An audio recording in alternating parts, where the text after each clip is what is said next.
আসসালামু আলাইকুম। আজকেও কুয়াশার মাত্রা, আলহামদুলিল্লাহ রাব্বিল আলামিন। আসলে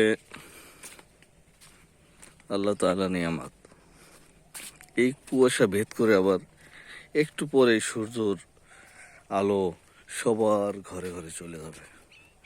আলহামদুলিল্লাহ রাব্বিল আলামিন। কিচ্ছু দেখা যাচ্ছে না, দেখেন, কিচ্ছু দেখা যাচ্ছে না, কিচ্ছু।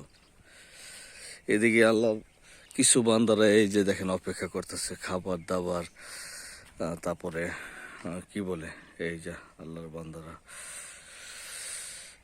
খোঁজে বের হয়ে গেছে, কিন্তু কুয়াশার কোনো পরিবর্তন নাই। আলহামদুলিল্লাহ রাব্বিল আলামিন। এই যে আল্লাহর বান্দা, এই যে যাচ্ছে, এই যে সবাই খাবারের খোঁজে আছে। আলহামদুলিল্লাহ।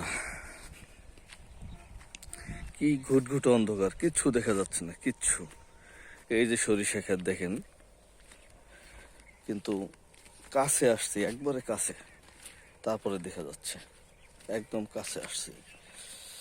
আলহামদুলিল্লাহ, ভালোই সরিষা হয়েছে।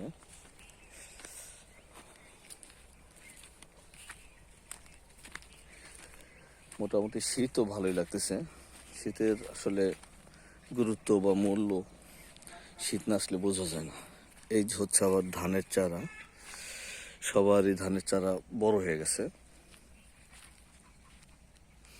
কিছুদিন পরে ইনশাআল্লাহ ইরি ধান, আমাদের দেশে যেটা বলে, আমাদের এলাকায় লাগানো হবে ইরি ধান।